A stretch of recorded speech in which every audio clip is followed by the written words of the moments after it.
बहुत मेहनत पूरी करते हैं, उसको एग्ज़ाम दे आते हैं एंड आपके लिए क्या प्लान है आपको खुद नहीं पता, जब आप रिजल्ट देखने जाते हो तो वो पास होता है। Hi everyone, welcome back to my channel. My name is Isha Verma and I am a chartered accountant. In this video I'm going to share what all things you can do in the next 20 days so that you can clear CA foundation exams in the first attempt. क्योंकि ये foundation के new syllabus का first attempt है, there is chances, high chances कि exam का जो pattern है वो मॉडरेट से इजी रहेगा।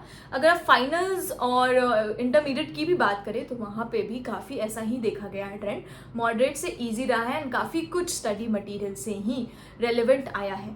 तो सेम फॉर फाउंडेशन, अगर फाउंडेशन का भी, क्योंकि ये फर्स्ट अटेम्प्ट है, ये गोल्डन अटेम्प्ट है, गो फॉर इट। आप कभी भी अगर मन में एक पर्सन भी आए कि आप अपना अटेम्प्ट स्किप करके नेक्स्ट अटेम्प्ट दे दे तो प्लीज़ वो मत करिएगा। गो फॉर इट, लर्निंग की तरह भी ये अटेम्प्ट दे, लेकिन अपना अटेम्प्ट मिस नहीं करे।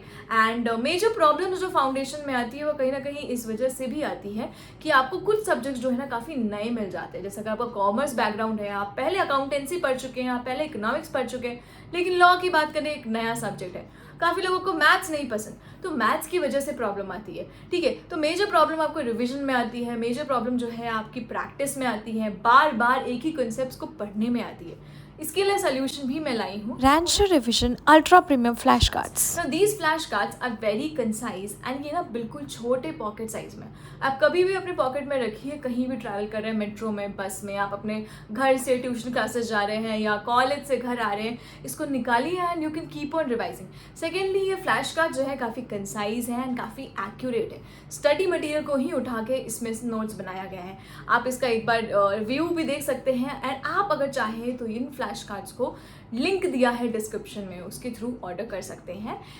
ये फ्लैश कार्ड्स काफ़ी न्यू कंसेप्ट हैं। आपने बड़े बड़े चार्ट रिविजन्स देखे हैं, लेकिन कहीं ना कहीं वो हैंडी नहीं होते, पर फ्लैश कार्ड्स काफ़ी हैंडी है। आपको कहीं भी जाना है, आप इनफैक्ट एग्जाम हॉल तक जा रहे हो, उसके पहले भी चाहें तो उसको यूज़ करके रिवाइज कर सकते हैं। तो आप अपने लिए ये फ्लैश कार्ड ज़रूर के ज़रूर अभी ऑर्डर करिए, लिंक आपको डिस्क्रिप्शन में ज़रूर मिल जाएगा। Now let's come to the topic, let's start one by one कि आप कैसे 250 से प्लस मार्क्स स्कोर कर सकते हैं, या फिर अगर आप अभी तैयारी कर रहे हैं, आपका मन है सिर्फ 200 कैसे भी आ जाए, तो उसके लिए क्या कर सकते हैं उसकी बात करते हैं।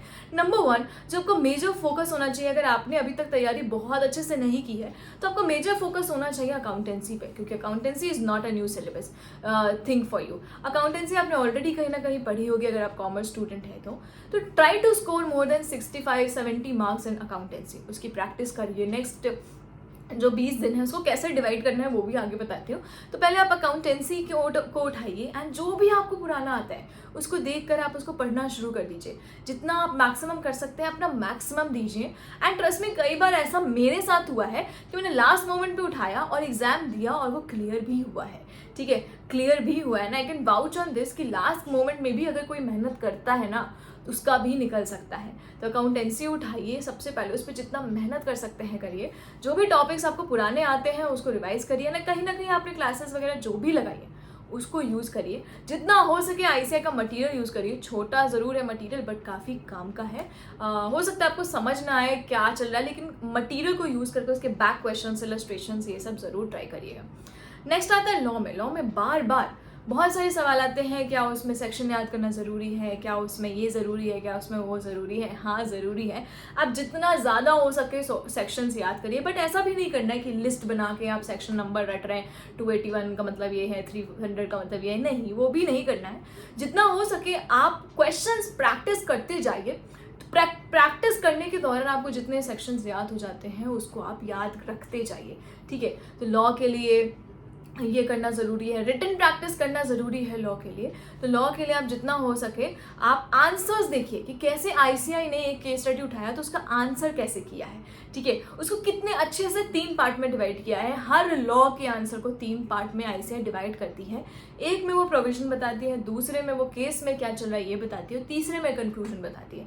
तो अगर आपका प्रोविजन सही है, आपका केस में क्या चल रहा है ये सही है, और मान लो आपका कंक्लूजन गलत भी है तो भी आपको उतने तक का मार्क्स ज़रूर मिलता है। तो ऐसे छोटे छोटे टिप्स आप अपनाइए एंड जितना ज़्यादा आप आईसीआई के मटेरियल से प्रैक्टिस करते हैं आप उतना ज़्यादा अपने आप को फैमिलियरिटी देते हैं आईसीआई के पैटर्न और एग्जाम से।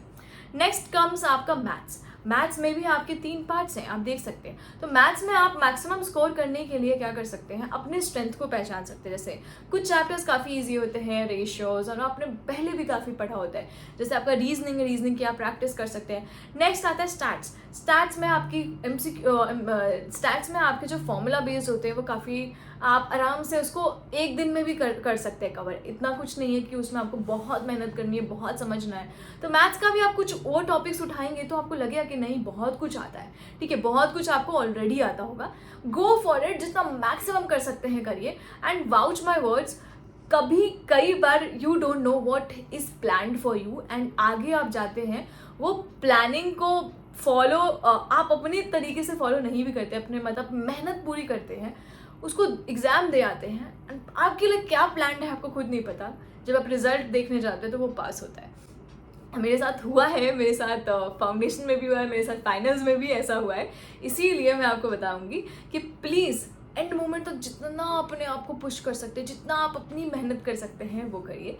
इकोनॉमिक्स में भी आप देखेंगे काफ़ी, अरे इकोनॉमिक्स में भी आप ऐसा टारगेट रखिए कि उसमें आपके 65-70 ऐसे मार्क्स आ जाए। तो कहीं ना कहीं आपका ऐसा पैटर्न होना चाहिए। अगर आप फर्स्ट टाइम फाउंडेशन एग्जाम दे रहे हैं और आपकी ज़्यादा तैयारी नहीं हुई है तो हमेशा ऐसा पैटर्न रखिए कि 2 पेपर में आपके 65-60 मार्क्स से अबव आए, एंड बाकी दोनों में आप ऐसे 40-40 भी ले आए तो कहीं ना कहीं आप 200 मार्क्स ला के पास हो सकते हैं। मैथ्स में अकाउंट्स में आप 65 टारगेट कर सकते हैं, आप इकोनॉमिक्स में वैसे ही सिमिलर टारगेट कर सकते हैं। एंड बीच के 2 पेपर्स अगर आपको नहीं पसंद है या नहीं आते हैं तो उसमें 40-40 का टारगेट भी कर सकते हैं, एंड मिला जुला के आपके 200 मार्क्स आ सकते हैं, ठीक है। अगर आप 250 से ज़्यादा टारगेट करना चाहते हैं तो ऑफकोर्स उसके लिए आपकी 2 रिविजन होना बहुत कंपलसरी है। अगर 2 रिविजन, देखो 200 काफ़ी लोग बॉर्डर लाइन से पास हो सकते हैं, उसके लिए आप, मैं कहूँगी कि 20 दिन भी बहुत मेहनत कर लोगे तो हो जाएगा। 250 के लिए थोड़ा ज़्यादा मेहनत करनी पड़ती है, उसके लिए आपको ज़्यादा मेहनत करनी पड़ेगी। तब आपको टारगेट में अकाउंटेंसी में कुछ 80 तक का टारगेट रखना पड़ेगा। सिमिलरली आपको हाई टारगेट्स रखने पड़ेंगे इकोनॉमिक्स में। सिमिलरली आपको लॉ और मैथ्स का भी टारगेट अच्छा रखना पड़ेगा 60-50, तब जाके आपके टोटल में 250 प्लस मार्क्स बनेंगे। तो ये आपको कुछ मेजर टिप्स ये बताऊं तो अपने क्वेश्चंस को कभी भी मत छोड़ना। आपके पास 5 क्वेश्चंस हैं, 6 क्वेश्चंस हैं, जितने भी हैं, just try to attempt all the questions जो आपके लिए ज़रूरी है। पूरा 100 मार्क्स का पेपर अटेम्प्ट करिए। कई बार ऐसा होता है कि अटेम्प्ट करने के भी मार्क्स मिल जाते हैं। कई बार ऐसा होता है कि आपने एक लाइन लिखा, मान लो कुछ ऐसा क्वेश्चन आया करेक्ट इनकरेक्ट, ठीक है, उसमें आंसर या तो करेक्ट होगा या इनकरेक्ट होगा। मान लो आपको नहीं भी आता है बट आप करेक्ट इनकरेक्ट भी लिख के आओ, क्या पता उसके आपको थोड़े बहुत मार्क्स मिल जाए। I am giving you an example, ठीक है, I am giving you an example. तो आपको नहीं भी आता है, कुछ भी वाइल्ड गेस करिए बट एग्जाम में वो क्वेश्चन अटेम्प्ट करके आइए। कभी कभी वही बोला, कभी कभी फेट आपके साथ होता है, जो आप लिख कर आते हैं वही आंसर सही भी निकल सकता है। So try all of these tips. अपनी जो लॉ की चीज़ें हैं उसको आप ओरली रिवाइज करिए। मतलब आपने एक बार चैप्टर पढ़ा, अब बुक बंद करिए, आपको जो भी याद आ रहा है इमेजिन करके उसको रिवाइज करते रहिए, मल्टीपल रिवाइज करते रहिए, जितनी बार हो सके वो करिए, ठीक है। सो विद दीज अब 20 डेज को कैसे डिवाइड करना है वो भी बता देती हूँ। 20 डेज को आप क्या करिए, 4 पार्ट्स में डिवाइड करिए। ऑफकोर्स आपके पास फर्स्ट, सेकेंड, थर्ड, फोर्थ। अब आपके पास 2 ऑप्शन हैं, या तो एक पार्ट में आप सिर्फ एक ही सब्जेक्ट पढ़िए, 5 दिन तक सिर्फ एक सब्जेक्ट, 5 दिन तक एक सब्जेक्ट, 5 दिन तक एक सब्जेक्ट, और 5 दिन तक एक सब्जेक्ट। बट कहीं ना कहीं 5 दिन तक एक सब्जेक्ट पढ़ना थोड़ा बोरिंग हो जाता है, मोनोटोनस हो जाता है। तो मैंने अपने टाइम पे क्या किया था, 5 दिन में 2 सब्जेक्ट्स किया था। दिन में मान लो अकाउंट्स करती थी, रात को लॉ करती थी। तो 5 दिन तक मैंने ऐसा पैटर्न रखा, accounts law, accounts law, accounts law, accounts law, ठीक है। नेक्स्ट मैंने 5 to 7 डेज का ऐसा प्लान रखा था, मैथ्स और इको, मैथ्स और इको, मैथ्स और इको, मैथ्स और इको, इस तरीके से, ठीक है। और फिर मैंने एंड के 3-4 दिन तो अकाउंट्स के लिए फिक्स कर ही लिया था। 2 से 3 दिन एंड का आप हमेशा अकाउंट्स के लिए फिक्स कर लीजिए, ठीक है। फिर बच्चे को भी आप इसी तरीके से अपना एनालाइज कर लिए कि अब तक कितना सिलेबस हो गया, एंड 2-2 को उठाइए 3-4 दिन तक, ठीक है। तो इससे क्या होगा, आपके 2 सब्जेक्ट साइमल्टेनियसली होंगे और इससे आपको मोनोटोनस भी फील नहीं होगा। Try to make a combination जहाँ पे एक आपको प्रैक्टिकल सब्जेक्ट मिल रहा है और एक आपको वो सब्जेक्ट मिल रहा है जो ज़्यादा आपको पसंद नहीं है। जैसे मुझे अकाउंट्स पसंद है तो मैं अकाउंट्स के साथ लॉ करती थी, क्योंकि लॉ थोड़ा थियोरी में हो जाता था, अकाउंट्स पूरा प्रैक्टिकल में हो जाता था। तो इस तरीके से करने पे कॉम्बिनेशन मिलता था।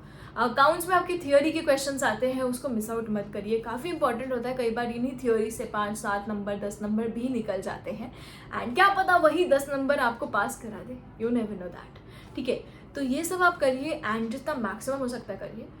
आप पूरा ये 20 दिन दे के देखिए, वैसे भी कुछ नहीं बदल रहा है, नहीं देंगे तो भी आप 0 पे रहेंगे, दे देंगे तो क्या हो जाएगा, फेल आएगा ज़्यादा से ज़्यादा। ठीक है, नहीं देंगे तो भी आपको नेक्स्ट अटेम्प्ट की तैयारी करनी है, तो क्या फ़र्क पड़ता है। अटेम्प्ट मैटर करता है बट फाइनल्स का अटेम्प्ट मैटर करता है। फाउंडेशन का अटेम्प्ट आपको थोड़ी शुरुआत में प्रॉब्लम हो सकती है, लेकिन करियर बनाने में फाइनल का अटेम्प्ट 1-2 बार मैटर करता है। And trust me, after being a chartered accountant 1 साल बीत चुके हैं, मुझे कहीं भी अटेम्प्ट की वजह से क्वेश्चन मार्क नहीं पूछा गया कि आपके कितने अटेम्प्ट लगे, क्यों लगे, कैसे लगे, कहीं भी नहीं पूछा गया। ठीक है, और अब 1 साल के बाद तो बिल्कुल भी कोई नहीं पूछने वाला कि क्यों अटेम्प्ट लगे, कहाँ अटेम्प्ट लगे, हम आपको कम सैलरी देंगे, कुछ भी ऐसा नहीं होने वाला। सो आप दीजिए, एग्जाम दीजिए, आपको एग्जाम क्लियर करना ज़्यादा ज़रूरी है रैदर देन अटेम्प्ट पूछना। अटेम्प्ट पूछेगा भी तब ना जब आप एक CA बन जाएंगे, राइट। जब CA ही नहीं बनेंगे तो अटेम्प्ट कोई पूछ के भी क्या कर लेगा। So go for it, give your exams, pass करिए एग्जाम, जितना मेहनत कर सकते हैं उतनी करिए। And I see you all in the next video, bye bye. हाँ, नेक्स्ट वीडियो में मैं ज़रूर आपसे लॉ की डिटेल तैयारी की बात करूँगी, कैसे कैसे एक टॉपिक वाइज कवर कर सकते हैं एंड कैसे कैसे प्रैक्टिस कर सकते हैं। See you all in the next video.